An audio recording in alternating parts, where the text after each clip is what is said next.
si el Poder Judicial estuviese moralizado, entonces no tendríamos nada de qué preocuparnos. Pero el Poder Judicial sigue siendo el Poder Judicial de tiempos atrás, caracterizado por la corrupción, con honrosas excepciones, para no generalizar. Un día voy a dar a conocer, es más, mañana, todos los casos que tenemos así, porque van a resolver sobre este asunto y a lo mejor pues los ministros están hasta arriba, el pináculo, pero ¿y qué pasa en la vida diaria? ¿Qué no sabe la gente de que se detiene a alguien y todavía el que acusó no ha regresado a su casa y ya está libre el acusado? ¿Vamos a seguir así? ¿Vamos a limpiar el Poder Judicial? Y entonces sí, cuando tengamos confianza plena en que no va a haber corrupción y que va a haber apego estricto a la ley. Pero no estamos en esa situación, no hay normalidad jurídica. Todavía hace falta seguir limpiando de corrupción el gobierno en su conjunto, el ejecutivo, pero el judicial está intacto. Jueces que ni siquiera les importa el pueblo, no existe el pueblo para ellos. Son jueces para defender intereses de grupos de intereses creados. Hace falta, y que conste, tengo mucho respeto y le tengo confianza al fiscal y al presidente de la Corte y a algunos ministros, pero la mayor parte de los integrantes del Poder Judicial no son gentes caracterizadas por la honestidad. Se presenta el informe de Cero Impunidad, como todas las semanas, en esta ocasión con un apartado especial sobre el tema del debate que actualmente se libra en la Suprema Corte de Justicia de la Nación y que tiene que ver con la prisión preventiva oficiosa, porque es un tema que puede repercutir en la impunidad. Siguiente. En estos días, del 25 de agosto al 1 de septiembre, entre todas las corporaciones policiales, Guardia Nacional y Fuerzas Armadas, hay un total de 9.341 personas detenidos, de las cuales 9.039 fueron presentados ante el Ministerio Público al prefigurarse un posible delito. Siguiente. Con relación a la prisión preventiva oficiosa, que actualmente se discute en la Suprema Corte de Justicia en dos vías. La primera es con relación a el tema de un amparo en revisión y el segundo tema con relación a una acción de inconstitucionalidad. La prisión preventiva oficiosa o automática pretende proteger a la víctima y a su familia de su agresor. Evita que los presuntos delincuentes se sustraigan de la acción de la justicia o se den a la fuga. Evita que estos mismos presuntos criminales amenacen o atenten contra testigos durante las diferentes etapas del proceso penal. Evita la reincidencia y prevé la comisión de futuros delitos en contra de la sociedad. En el año 2008 se logró esta reforma que establece el nuevo sistema de justicia penal y se puso en primer término a las víctimas de un delito. Entre otros delitos que ameritan la prisión preventiva oficiosa u automática que establece el artículo 19 de nuestra Constitución, están los delitos de abuso o violencia sexual contra menores, delincuencia organizada, homicidio doloso, feminicidio, violación, secuestro, trata de personas, robo a casa habitación, la utilización de programas sociales con fines electorales para alterar la voluntad ciudadana, la corrupción como enriquecimiento ilícito, el robo al autotransporte de carga, todos los delitos que tienen que ver con el llamado huachicol, el robo de hidrocarburos, los delitos violentos cometidos con armas de fuego, la portación y utilización de armas de fuego y explosivos de uso exclusivo para el Ejército, la Armada y la Fuerza Aérea, y aquellos delitos que atenten contra la seguridad de la nación. Siguiente. La prisión preventiva ha sido una figura establecida en nuestra Constitución desde el constituyente originario de 1917, cuando se promulga la Carta Magna que actualmente rige el país, y ahí se contemplaba la prisión preventiva por los delitos que merecieran pena privativa de la libertad con pena de mayor a los 5 años. En subsecuentes reformas se mantuvo esta figura estableciendo, por ejemplo, que aplicaría para delitos con una pena cuyo término medio aritmético fuera mayor de 5 años de prisión. En el 85 se incluyó esta figura en diferentes modalidades relativas a diversos delitos. En el 93 se establece que esta figura atendería más que a la duración de la pena por la gravedad del delito, prohibiendo expresamente el beneficio de la libertad bajo caución a quienes fueran presuntos responsables de esos delitos. En la reforma del 2008 se decide mantener la prisión preventiva como una medida cautelar y se subdivide en 2 tipos de prisión preventiva. La justificada, que es cuando el Ministerio Público la pide por delitos que la legislación no considera suficientemente graves, y la oficiosa o automática, cuando el delito es de tal gravedad que amerita que el presunto criminal lleve el proceso penal en reclusión. Hubo reformas posteriores en 2011 y 2019, pero con la finalidad de incrementar los delitos que ameritaran esta figura de la prisión preventiva oficiosa. Siguiente. Esta reforma se aprobó en el 2008 con 482 votos a favor en la Cámara de Diputados y con 73 votos a favor en la Cámara de Senadores. Fue un dictamen que presentaron diferentes comisiones de Justicia, Gobernación y Seguridad Pública, entre otras. Siguiente. Entre otros legisladores de la época, en el caso de la Cámara de Diputados, por el lado del PAN, destacan, entre otros, la hoy gobernadora María Eugenia Campos, el exsecretario de Gobernación Diodoro Carrasco, Héctor Larios Córdoba, dirigente del PAN, entre otros. Por el lado del PRI, el exgobernador de Tlaxcala, Mariano González Arur, el gobernador de Durango, José Rosa Saizpuro, Beatriz Pajes, el dirigente sindical Ricardo Aldana, el dirigente de la burocracia federal, Joel Ayala, y el exdirigente del PRI, César Camacho Quirós. Siguiente.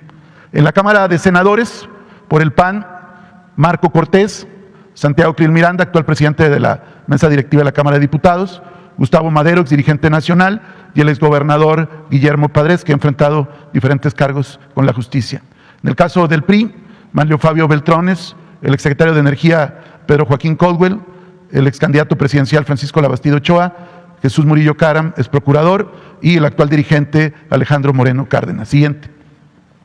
La reforma, en la parte que nos interesa, que es la prisión preventiva, establece 2 tipos de figura en el segundo párrafo del artículo 19 constitucional, párrafo que no ha sido modificado en las subsecuentes reformas. Y esta es la prisión justificada. Es cuando el Ministerio Público solicita al juez la medida cautelar de la prisión preventiva, cuando considera que otras medidas, como podría ser el brazalete o acudir cada 15 días a firmar a un centro de justicia penal, cuando consideran que no son suficientes para garantizar que el imputado comparezca, la investigación, la protección de la víctima o los testigos, o cuando ya se le haya procesado o sentenciado por otros delitos de carácter doloso. Aquí es justificada porque el Ministerio Público tiene que justificar en cada caso contra cada uno de los imputados. Siguiente.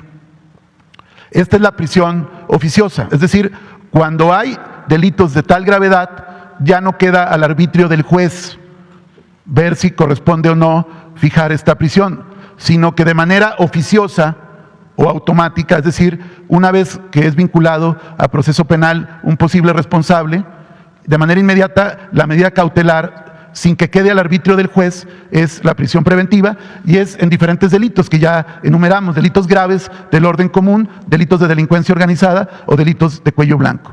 Las reformas que se han hecho es para aumentar el catálogo de delitos que ameritan este tipo de prisión en las subsecuentes reformas. Y esto tiene que ver en mucho por lo que era la llamada puerta giratoria, cuando había la sensación de que se ponía a disposición de los jueces algunos presuntos criminales, y más tardaban en entrar que en salir nuevamente en libertad para volver a cometer hechos penales. Siguiente.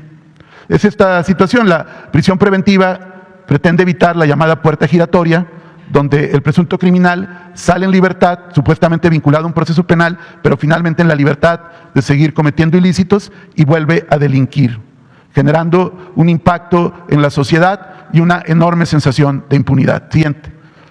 Si se elimina la prisión preventiva, como lo pretenden los proyectos hoy en discusión en la Suprema Corte, no solamente se volvería a la puerta giratoria, sino que podríamos hablar ahora de una puerta abierta, porque 92,000 personas que hoy en México están sujetos a prisión preventiva por delitos graves secuestradores, narcotraficantes, feminicidas, entre otros delitos, o también delincuentes de cuello blanco, podrían solicitar mediante amparo ser excarcelados, con lo cual habría una gran impunidad. Siguiente.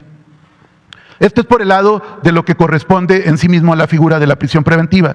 Pero hay otro elemento que queremos llamar la atención, porque en el régimen constitucional mexicano, en cómo está organizada la división de poderes en nuestro país, podría ser incluso más grave que la misma medida. Es decir, si la Corte, en los dos recursos hoy en discusión, un amparo en revisión y una acción de inconstitucionalidad, determinara invalidar un artículo constitucional, sería la primera vez en la historia del país que la Suprema Corte de Justicia de la Nación se erige en un poder constituyente e invalida un artículo de carácter constitucional. La Corte solamente puede invalidar leyes que atenten contra la Constitución. El único que puede reformar la Constitución, según el artículo 135 de nuestra Carta Magna, es el Poder Constituyente Permanente, que está integrado por las dos cámaras del Congreso de la Unión y por las 32 legislaturas de los estados. Y la Constitución mexicana es la ley suprema de la nación y la Suprema Corte no puede legislar, invalidar, inaplicar algún artículo de nuestra Constitución. Siguiente. El amparo en revisión que la Corte va a resolver, por cierto, tiene que ver con un amparo promovido por Brandon Alexis N. y Alejandro N., hermano y tío de Óscar Andrés, alias El Lunares, líder del grupo criminal conocido como Unión Tepito. Estas dos personas promovieron que se inaplique el artículo 19 constitucional para que no se les aplique la prisión preventiva oficiosa y en tal virtud poder salir en libertad. Este sería uno de los múltiples temas que se estarían discutiendo si se invalidara el artículo 19 constitucional. Siguiente. Ahora bien, sobre algunas decisiones de los jueces locales y federales que han repercutido en la impunidad y en la inseguridad, vamos a revisar algunos. El caso de Rafael Caro. A Rafael Caro se le acusó, dentro de diferentes causas penales, de privación ilegal de la libertad, de homicidio calificado, de delitos contra la salud y asociación delictuosa, introducción de armas de fuego, de uso exclusivo de las Fuerzas Armadas, entre otros. Por estos delitos, en 2000 se estableció una primera sentencia en primera instancia que determinó que se le acumularían 40 años de prisión. Esto fue el juez cuarto de distrito en materia penal en Jalisco. Siguiente. La defensa de Rafael se impugnó esta resolución, logrando modificar la sentencia, y en un primer momento lo absolvieron de delitos contra la salud, introducción de armas y asociación delictuosa. Frente a esta resolución, promueve luego un amparo, y el amparo sobresee, es decir, deja sin efecto diferentes delitos como privación ilegal de la libertad en la modalidad de secuestro y homicidio calificado cometido en agravio del exagente de la DEA, Enrique Camarena. La conclusión fue, a partir de este amparo, que Rafael Caro Quintero ya había compurgado diferentes años en prisión, y al ya no estar estos delitos, según ese juez, se establece su inmediata libertad. En consecuencia, Rafael C. deja el penal durante la madrugada del 9 de agosto del 2003, precisamente cuando el procurador era Jesús Murillo Caram. Frente a esto, pero ya fuera de la cárcel, Rafael Caro, porque un juez le quitó todos los delitos, se inconforma el Ministerio Público mediante un recurso de rescisión. Siguiente. Y la primera sala de la Suprema Corte de Justicia revoca el fallo y pide que se emita una nueva resolución, lo cual hace el segundo tribunal unitario del tercer distrito judicial.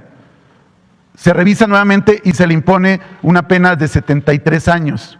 En la época el máximo era de 40 años, es decir, le faltaban por cumplir 11 años, 7 meses, y ordena su reaprehensión. Sin embargo, en todo este tiempo, Rafael Caro ya se había reconstituido nuevamente en un líder criminal con operaciones delictivas en varios estados del país. Se ordena su reaprehensión, pero esto duró 7 años para que la Secretaría de la Marina pudiera reaprenderlo, y actualmente está en litigio la extradición porque le han concedido jueces diferentes suspensiones para no ser extraditado. Aquí hay un caso relevante. Siguiente. El caso de la vaca, que ya no nos detendremos mucho, aquí ha sido explicado. cómo el juez Daniel Ramírez Peña, del Centro de Justicia Penal de Almoloya de Juárez, determinó no vincular a proceso a la vaca, quien, siguiente, además de haber sido detenido en flagrancia con armas y droga, es un peligroso criminal que está imputado en diferentes ilícitos, como es homicidio de un agente de investigación que lo trasladaba en cumplimiento de una orden de aprehensión al estado de Tamaulipas, como son los hechos violentos del Cerezo de Colima, que dieron como consecuencia un saldo de 8 muertos, y haberse constituido en el principal generador de violencia de Colima. Siguiente. Otra resolución, el caso del contador, que es el dirigente del cártel del Golfo, José Alfredo N. el Contador, quien en noviembre de 2020 obtuvo su libertad tras la decisión de un juez de control de no vincularlo a proceso penal, no obstante ser el principal líder criminal del cártel del Golfo.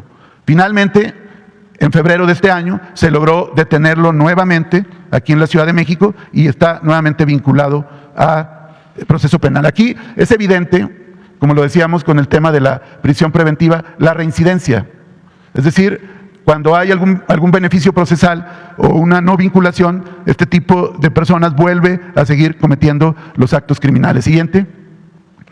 El caso, por ejemplo, de los montadeudas. Se detuvo a 23 personas, varios de ellos están bajo proceso penal, en libertad, porque aquí sí no aplicó la prisión preventiva oficiosa, y 5 más sí están detenidos. Pero aquí lo relevante es que en los cateos se encontraron 1,020 chips de celular prepago que utilizaban para precisamente sus actividades criminales. Como ustedes recordarán, el juez Juan Pablo Gómez Fierro, ante todos los requerimientos del tema de los chips de celular, autorizó innumerables suspensiones provisionales para no implicar esta ley. Finalmente la Corte, hay que decirlo, la Corte invalidó la ley que pretendía regular el uso de los chips de prepago para actividades criminales. Aquí ya hay este antecedente también. Siguiente. Este caso es de un presunto secuestrador que en una operación coordinada, la CONACE, Coordinación Antisecuestros, con las fiscalías de Chihuahua y Zacatecas, detienen al presunto secuestrador conocido como el Fantasma, Rafael N., que es un presunto integrante del cártel Jalisco Nueva Generación. Fue una operación de meses de inteligencia, de un operativo quirúrgico. Se pone a disposición del juez de control de Zacatecas, Sergio Rodarte Oliva, y determina no vincularlo a proceso penal. Entre otros argumentos, porque decía que las cuentas donde le depositaron las víctimas al secuestrador no estaban a su nombre. Siguiente. El caso de Colima, de un líder también delictivo, Edwin Omar, alias el Minimix o el Mini, quien presuntamente asesinó, entre otros, a Sergio Ortega Escobar, jefe de grupo de la Policía Investigadora de la Fiscalía de aquella entidad.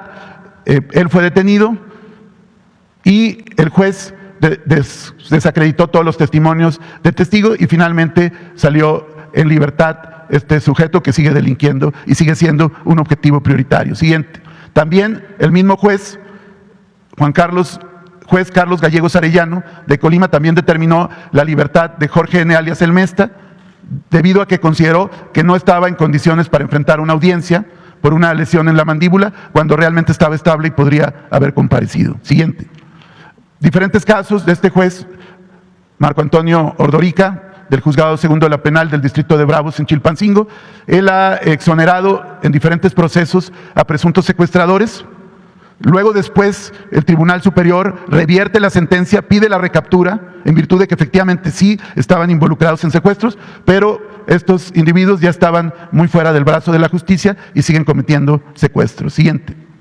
El caso de la juez Viviana Judith Juárez Vázquez, que está en Baja California, en 3 casos que se le han presentado de detenciones en las garitas con armas de uso exclusivo del ejército, o también en la aduana, cuando también con armas detuvieron a otros sujetos. La juez determinó que era ilegal la detención de los que hicieron porque no habían justificado cómo revisaban los vehículos y finalmente les concedió la libertad a estos sujetos. También el 10 de julio del 22 la jueza dejó en libertad a Eric Manuel, señalado como presunto autor intelectual del crimen del agente Jaime Alonso, ocurrido el pasado 30 de junio. El argumento es que era que por cuestiones administrativas no era legal su detención. 3 casos de impunidad de la misma juzgadora. Siguiente.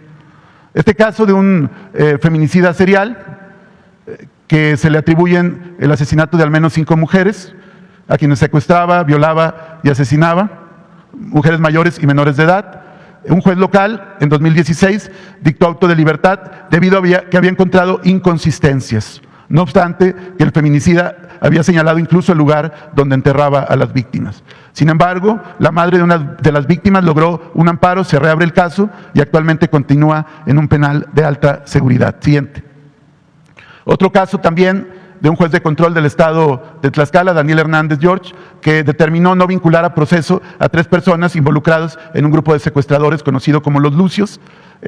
Determina otorgarles la libertad, no obstante que están involucrados en diferentes ilícitos y secuestros en los estados de Morelos, Puebla y Tlaxcala, y hay diversas carpetas de investigación abiertas todavía. El juez determinó no vincularlos a proceso penal, no obstante todos los elementos aportados por el Ministerio Público. Siguiente. Los casos de las cuentas de Kamel Nasif y Mario Marín, 2 jueces federales otorgaron el beneficio para que se descongelaran las cuentas quienes se encontraban prófugos. Luego Mario Marín finalmente fue detenido y ahorita se encuentra en un cerezo en Cancún, pero en ese momento los jueces determinaron descongelar las cuentas que implicaban la cantidad de 800 millones de pesos. Siguiente. En el caso relacionado con José Antonio N. alias El Marro, quien ya fue sentenciado por secuestro agravado a 60 años, no obstante esto, en diferentes procesos penales que se libran por la misma causa, por la misma detención, por el mismo sujeto, en mayo de 21, un juez penal de primera instancia determinó no vincular a proceso al Marro por el delito de tentativa de homicidio contra personal de la Agencia de Investigación Criminal. Está detenido y sentenciado por secuestro, pero en otros delitos le han venido quitando los cargos. Y también recordar que en una operación de Sedena, Guardia Nacional y la Fiscalía de Guanajuato detuvieron a 31 personas en un operativo mientras realizaban bloqueos y diferentes ilícitos, un grupo de personas vinculados a la organización criminal del Marro. Sin embargo, los jueces determinaron no determinar la legal detención de los 31 y ponerlos en libertad. Siguiente. También otro caso de Francisco Javier N. alias el exfederal, quien es un juez federal, determinó no vincularlo a proceso penal, no obstante que este exagente de la Policía Federal, Javier N., estaba implicado en el desvío de 2.500 millones de pesos en cheques de la extinta Policía Federal, y él se había entregado a las autoridades. Francisco Javier N. es uno de los 19 exfuncionarios de la Policía Federal quienes son acusados de delincuencia organizada y lavado de dinero. No obstante todas las evidencias, el juez de control del Centro de Justicia Penal en el Altiplano, en el Estado de México, determinó no vincularlo a proceso penal. Siguiente. Hasta ahí los casos de los jueces. Muy rápido, en obvio de tiempo, comentar que otro caso de Free Fire que ya habíamos expuesto del videojuego. Finalmente en Ecatepec, Estado de México, fue detenido Luis Eduardo N. por parte de la Fiscalía General de Justicia del Estado de México.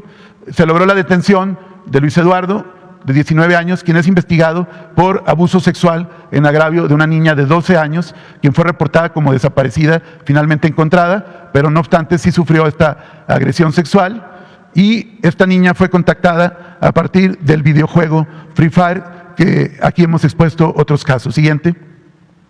El caso de la detención de Juan Manuel N. alias El Ñaco, por parte de la Fiscalía de Guanajuato, Sedena, Guardia Nacional y la Policía Estatal. Él es coautor material del homicidio del hijo del alcalde de Celaya, Guillermo N., quien habría sido asesinado el pasado 17 de agosto en Celaya. Siguiente. También la detención de un integrante de la familia michoacana, el Chore, Jesús N. alias El Chore, quien se le considera uno de los operadores financieros, quien recolecta producto de extorsiones que son llevados a los líderes criminales, el Pez y el Fresa. Esto fue en el estado de Morelos. Siguiente. El caso del caníbal de Atizapán, que así se conoce al multifeminicida serial, quien ya acumula 3 procesos, que es lo que queremos informar, y ya fue sentenciado en uno de ellos a perpetuidad. Siguiente. Diferentes casos de homicidios que damos cuenta que fueron ya aprehendidos los presuntos responsables con mandamientos judiciales. En el caso de Quintana Roo, hay 7 detenidos en diferentes ilícitos. Siguiente. También en diferentes operativos, la Secretaría de la Defensa Nacional y la Guardia detuvo a 37 personas en operaciones en Celaya, Guaymas, Sonora, Tuxpan, Michoacán, siguiente, Tizapán el Alto, Tecozautla y Tijuana, donde en una operación fueron aseguradas 70,000 pastillas de fentanilo. En esta operación, siguiente, en otras operaciones en Nuevo Laredo, en Culiacán, siguiente. Y finalmente también informar, como aquí lo planteó el presidente, de los hechos que acontecieron en Zacatecas el pasado fin de semana. Esto va precedido de que días antes, los días 18 y 19 de agosto, en Jerez y Ojo Caliente, se detuvo a 11 presuntos integrantes del cártel Jalisco Nueva Generación y se liberó a una víctima privada de la libertad y se aseguró a diferentes presuntos criminales. Siguiente. 11 en total, 2 en el operativo y 9 más, todos presuntos integrantes del cártel Jalisco Nueva Generación. Siguiente. Este fue un primer hecho. Después de este hecho y con motivo del seguimiento, se realizó una orden de cateo que dio como consecuencia que se detuviera a 5 sujetos y se aseguraran armas y droga. Como resultado de este cateo, entre otras razones, grupos delictivos hicieron diferentes incendios en tramos carreteros entre Fresnillo y Jerez y también en Valparaíso. Sin embargo, precisar que fueron 5 detenidos en el cateo, que se les aseguraron armas y droga de diferentes características. Siguiente. Y después, con motivo de estos eventos, en Valparaíso, Zacatecas, el ejército mexicano detuvo a 6 individuos que fueron presentados ante la Fiscalía General de la República, en principio ante la delegación y después a través de la Fiscalía Especializada en Materia de Delincuencia Organizada, y ya fueron vinculados estos 6 sujetos por diferentes eventos de carácter delictivo. Es decir, de estos hechos que derivaron en diferentes incendios de vehículos y bloqueos, hay 11 detenidos. Siguiente. En cuanto a feminicidios resueltos, del 25 de agosto al 31 de agosto, hay 12 detenidos, 5 sentenciados, 1 en la Ciudad de México, 1 en el Estado de México, 1 en Guanajuato, 1 en Jalisco, 2 en Baja California Sur, 2 en Baja California, 2 en Puebla, 1 con sentencia y 2 sentenciados en Chihuahua. Siguiente. También informar que con relación a la noticia que se dio a conocer de la posible hallazgo de Cándida Cristal Vázquez, locutora y directora de comunicación de la Policía de Mazatlán, informar que el cuerpo que se encontró el pasado 27 de agosto no corresponde al de la locutora de radio, según diferentes peritajes, entre otros la prueba de ADN. No obstante ello, en virtud de que hay un cuerpo y sigue desaparecida la locutora, continúan abiertas las carpetas de investigación por desaparición y una más por el feminicidio de la persona localizada en días pasados en Mazatlán. Continuamos con el reporte de periodistas que han sido privados de la vida. En la actualidad hay 32 detenidos o buscados de 13 casos que se han presentado este año y 24 vinculados a proceso. ¿Sería cuánto? Le paso la palabra a Jesús Romero. Con su permiso, señor presidente. Muy buenos días.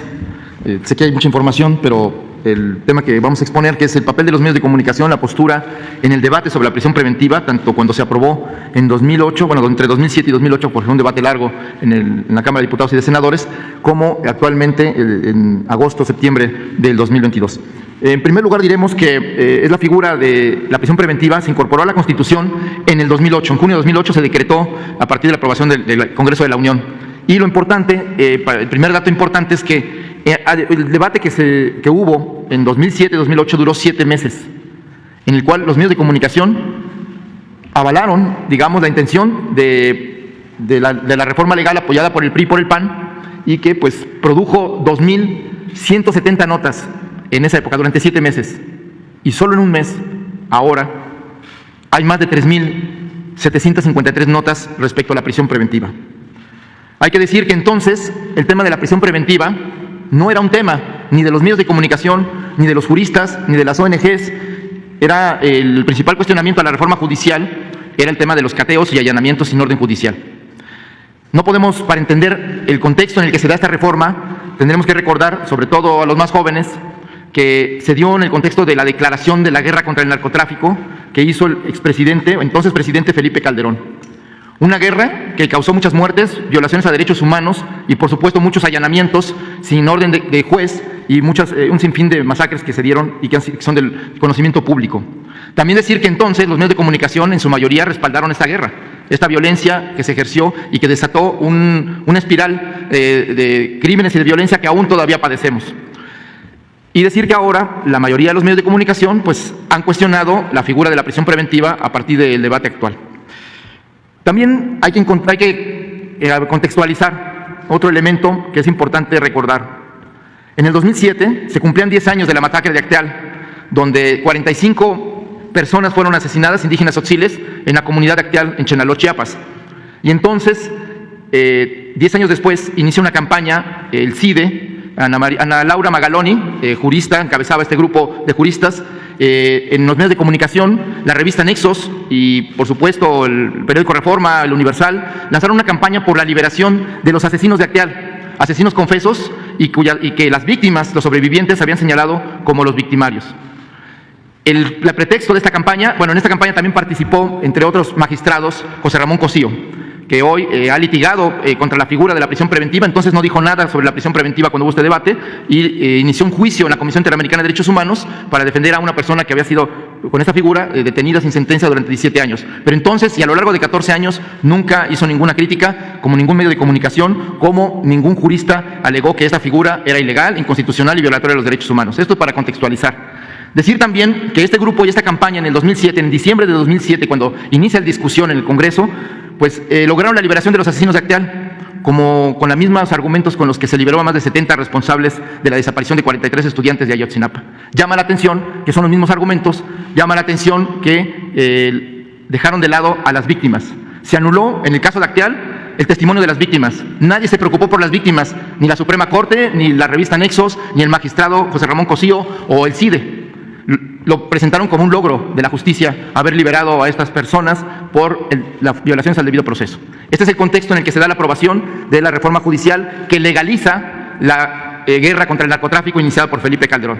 Bueno, pues como habíamos señalado, los medios de comunicación a lo largo de estos 7 meses pues respaldaron el debate y el único cuestionamiento que hubo fue, como bien se señalaba hace rato, el tema de los cateos o las incursiones en los domicilios sin orden de un juez. Al final de cuentas, el 26 de febrero, en el Congreso, en la Cámara de Diputados, se elimina esta figura de cateos y de allanamientos sin orden judicial y se avanza en la aprobación de la reforma. Entonces, todos los medios de comunicación, si puede regresar tantito, por favor, todos los medios de comunicación avalan la reforma. Y la prisión preventiva nunca existe como concepto. Todos hablan de allanamientos cuando el debate que era el centro, y el único periódico que cuestiona la reforma de fondo es el periódico La Jornada. Y en ese caso, y en ese tiempo se quedó solo.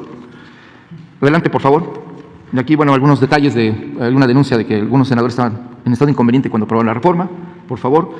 Y cuando en junio del 2008 se promulga, a través del Diario Oficial de la Federación, se publica la incorporación de la prisión preventiva y de esta reforma judicial a la Constitución, es una celebración. Hay una celebración del presidente Calderón donde dice, por ejemplo, que la guerra contra el narco es de todos.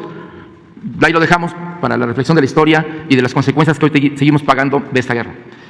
Sin embargo, podemos destacar que aunque todos los medios de comunicación, la mayoría aprobaron, festejaron y respaldaron esta reforma, fue el periódico Reforma, dicho sea la repetición, pero el periódico Reforma fue el periódico que hizo campaña para la aprobación de esta reforma y incluso los articulistas pues fueron de los más destacados defensores de la reforma. Y por ejemplo, cuando ya se publica el Diario Oficial y se hace la ceremonia, pues en la primera plana encontramos a César Camacho Quirós, que entonces era el presidente de la Comisión de Justicia de la Cámara de Diputados, celebrando con Genaro García Luna, y que era muy destacado entonces y celebrado por algunos medios de comunicación, como aquí testimoniamos con la primera plana de la reforma al día siguiente. La siguiente, por favor. Llama la atención, y esta persona que es Ana Laura Magaloni, que es una abogada muy destacada, muy reconocida a nivel internacional, que ha encabezado grupos de abogados desde el CIDE, como bien señalaba yo, que promovió la liberación de los asesinos de Acteal, y entonces también fue entrevistada y apoyó la reforma y nunca habló de la prisión preventiva oficiosa, ni justificada, y ese tema ni siquiera existió en sus comentarios escritos o en sus entrevistas. Sin embargo, hoy es una de las principales críticas, junto con columnistas, con intelectuales, en fin, sin embargo, ahora incluso habla de que eliminar la figura de la prisión preventiva le quitaría al presidente de la República un instrumento contra sus adversarios políticos, ¿no? Entonces, la diferencia con los medios entre 2007 y 2008 y 2022, pues la podemos ver como ahora el debate no es la prisión preventiva, es el presidente de la República y es la postura y la política de seguridad del actual gobierno. Tenemos que decir y aclarar y precisar que la nueva política de seguridad encabezada por el presidente López Obrador no ha violado los derechos humanos, ha preservado los derechos humanos, no se han cometido masacres por las fuerzas de seguridad, no se han cometido ni siquiera cateos y allanamientos sin orden de juez. De hecho, se han detenido operativos, como aquí se ha dado cuenta, por falta de órdenes de jueces que por razones que se desconocen o se puede presumir actos de corrupción o de algún tipo de situación que permiten que los propios delincuentes puedan escapar. Pero no se han cometido y por lo menos no hay documentados ni por la Comisión de Derechos Humanos ni por organismos internacionales violaciones sistemáticas a los derechos humanos con la política de seguridad, como sí ocurrió con la política de Felipe Calderón y de Enrique Peña Nieto, a lo cual guardaron un silencio cómplice muchos medios. Por eso nos parece importante destacar esto y recordar de nueva cuenta, y con eso terminamos, que durante 14 años, entre 2008 y 2022, nadie levantó la voz para hablar contra la figura de la prisión preventiva, ni en los medios de comunicación, ni en los espacios académicos, ni en la opinión pública. Y eso pues llama la atención y pues lo dejamos a criterio de los ciudadanos que son mayores de edad y podrán entender la politización actual del debate, pero más allá de la politización que los medios están representando, el peligro que puede representar, como bien explicaba el subsecretario Mejía, de que la figura hoy pueda desaparecer, porque podría permitir la liberación de delincuentes que causan daño a la sociedad. Y en este contexto que hemos relatado, tanto los magistrados de la Suprema Corte, los medios de comunicación, los juristas, las ONGs, se han preocupado, entre comillas, de salvaguardar el debido proceso, pero no se han preocupado por las víctimas. Y hoy la Suprema Corte de Justicia debe preocuparse por la sociedad, porque la decisión que vaya a tomar el próximo lunes puede definir la situación de seguridad o inseguridad de nuestra sociedad. Y entonces tiene que tomar una decisión importante y tiene que tomar en cuenta el derecho de los mexicanos a la seguridad pública. Muchas gracias.